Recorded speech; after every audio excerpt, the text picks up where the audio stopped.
Welcome dear students. Today we will talk about molecule which is a topic of a chapter 3 structure of atom. तो देखिए क्या होता है molecule. Molecule हमारे पास group होता है, किसका ग्रुप? एटम्स का ग्रुप। ध्यान रखेंगे कि एक मॉलिक्यूल में कम से कम 2 एटम हो सकते हैं और 2 से ज्यादा एटम भी हो सकते हैं। अब सोचने वाली बात है कि मॉलिक्यूल के अंदर ऐसा क्या होता है कि एटम एक दूसरे से जुड़ जाते हैं। तो इसके पीछे रीजन क्या होता है बच्चों? जो डिफरेंट एटम्स होते हैं, जब 2 अलग अलग या फिर 3 अलग अलग एटम्स के बीच में फोर्सेस ऑफ अट्रैक्शन लगती है तो वो पास पास आते हैं और वो क्या बना देते हैं? एक मॉलिक्यूल बना देते हैं। ठीक है, तो ध्यान रखेंगे, एक डेफिनेशन दी गई है आपके पास मॉलिक्यूल की कि मॉलिक्यूल क्या होता है? स्मॉलेस्ट पार्टिकल है किसका? एलिमेंट का। किसका है बच्चों? एलिमेंट। अब एलिमेंट क्या होते हैं? आपने कार्बन, नाइट्रोजन, ऑक्सीजन सभी के बारे में सुना होगा। ठीक है, ये सारे क्या होते हैं? एलिमेंट्स होते हैं। और किसी भी एलिमेंट की जो सबसे छोटा पार्टिकल होता है उसे क्या बोला जाता है? मॉलिक्यूल। और एक मॉलिक्यूल का सबसे छोटा पार्ट क्या होता है? एटम होता है। Get it? अगला पॉइंट आप ध्यान से सुनेंगे कि आप किसी भी मॉलिक्यूल को क्या बोल सकते हैं? कंपाउंड भी बोल सकते हैं। ठीक है, देखिए चाहे आपके पास मॉलिक्यूल हो चाहे कंपाउंड हो, दोनों ही क्या होते हैं? इंडिपेंडेंट एग्जिस्टेंस वाले होते हैं। इंडिपेंडेंट एग्जिस्टेंस का मतलब क्या होता है कि अगर आपके पास कोई मॉलिक्यूल है ना, वो एग्जिस्ट करने के लिए किसी भी चीज के ऊपर डिपेंड नहीं है, वो एज इट इज एग्जिस्ट करता है। फॉर एग्जाम्पल, आपके सराउंडिंग में बहुत सारे गैसेस हैं, like oxygen gases, nitrogen gas. क्या आपको पता है कि ऑक्सीजन गैस जो आपके सराउंडिंग में, उसका फॉर्मूला क्या है? उसका फॉर्मूला है O2। आप ध्यान से देखिए, जो ऑक्सीजन गैस आपकी सराउंडिंग में प्रेजेंट है वो एक एटम हुई या मॉलिक्यूल? मॉलिक्यूल हुई। क्यों? क्योंकि इसके अंदर कितने ऑक्सीजन एटम है? 2 ऑक्सीजन एटम है। ठीक है, अब दूसरी बात देखिए, आपके सराउंडिंग में जो ऑक्सीजन है क्या वो किसी दूसरी गैस के ऊपर डिपेंडेंट होती है एग्जिस्ट करने के लिए? नहीं ना। अगर आपके सराउंडिंग में देखिए कहीं ना कहीं प्लांट से तो लिंक रहता ही है कि अगर आपके सराउंडिंग में प्लांट्स ज्यादा हैं तो ऑक्सीजन का अमाउंट भी क्या होगा? ज्यादा होगा। ठीक है, और अगर प्लांट कम है तो ऑक्सीजन का अमाउंट क्या होता है? थोड़ा सा कम हो जाता है। आई जस्ट वॉन्ट टू से कि ऑक्सीजन का अमाउंट कितना है, ऑक्सीजन एग्जिस्ट करेगा या नहीं करेगा, ये किसी दूसरी गैस पर डिपेंड नहीं करता। Get it?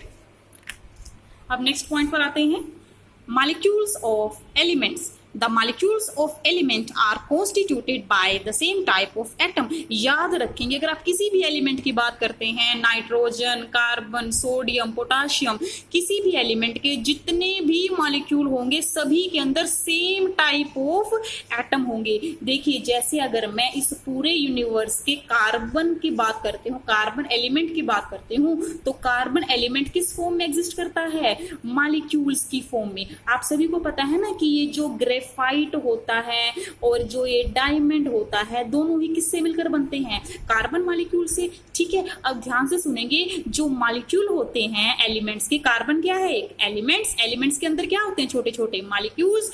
और मॉलिक्यूल के अंदर क्या होते हैं बच्चों? छोटे छोटे एटम्स होते हैं। ठीक है, अब एक और पॉइंट आपको देखिए, थोड़ा सा इंटरेस्टिंग पॉइंट है कि हमारे पास कुछ एक एक्सेप्शनल एलिमेंट ऐसे हैं जैसे कि आर्गन है, हीलियम है, उनके अंदर, उन एलिमेंट के अंदर सिर्फ और सिर्फ अकेले एटम एग्जिस्ट करते हैं। कैसे एग्जिस्ट करते हैं? अकेले एटम एग्जिस्ट करते हैं। अब आप सोच रहे होंगे मैम ऐसा क्यों? ये आपको नेक्स्ट पॉइंट बताएंगे। ठीक है, या फिर नेक्स्ट चैप्टर में बता सकते हैं, जहां पर भी पॉइंट आएगा, जहां पर भी क्वेश्चन अराइज होगा वहां पर आपको बताएंगे। इसका डायरेक्ट लिंक होता है इनकी वैलेंसी से। ठीक है, आप नेक्स्ट पॉइंट देखिए, but this is not the case with most of the non metals. आप सभी को पता है बच्चों, स्मॉल क्लासेस में आप स्टडी कर चुके हैं, मेटल क्या होती है, नॉन मेटल क्या होते हैं और मेटलॉइड्स क्या होती हैं। देखिए, नॉन मेटल में मेनली कौन आता है? सल्फर आता है। ठीक है, नाइट्रोजन आता है। ठीक है, ये क्या है? नॉन मेटल है। अगर हम बात करें ऑक्सीजन के मॉलिक्यूल की, ऑक्सीजन भी क्या है? गैस है। ठीक है, आप सभी को पता है कि जो मेटल होती है उनकी सबसे बड़ी प्रॉपर्टी क्या होती है कि जो मेटल होती हैं वो सोनोरस होती हैं और वो सॉलिड होती हैं। मोस्टली, सभी के बारे में नहीं बात कर रही मैं, कह रही हूँ मोस्टली मेटल्स। ठीक है, a molecule of oxygen consist of 2 atoms of oxygen and hence it is known as diatomic molecule. अब देखिए, डाई एटॉमिक मॉलिक्यूल क्या होते हैं? कोई भी ऐसा मॉलिक्यूल जिसके अंदर 2 एटम होते हैं उसे कहा जाता है डाई एटॉमिक मॉलिक्यूल। और अगर मैं कहूं ट्राई एटॉमिक मॉलिक्यूल की, तो ओजोन हमारे पास क्या है? एक ट्राई एटॉमिक मॉलिक्यूल है। O3 किसका फॉर्मूला होता है बच्चों? ओजोन का। ठीक है, जो कैसा मॉलिक्यूल है? Try atomic. तो जिस मॉलिक्यूल में जितने एटम होते हैं वैसे ही उसका हम नेम सजेस्ट करते हैं। Get it? ओके, अब इसके बाद बच्चों नेक्स्ट देखिए, एप्पल की तरफ देखिए आप, एटोमिसिटी ऑफ सम एलिमेंट। कुछ एक एलिमेंट्स की एटोमिसिटी के बारे में बताया गया है। आर्गन, हीलियम, दोनों कैसे होते हैं? मोनोएटॉमिक। मोनोएटॉमिक का मतलब क्या है कि आपके पास नेचर में आर्गन और हीलियम एलिमेंट जहां पर भी प्रेजेंट है ना, वो अकेले अकेले एटम की फॉर्म में है।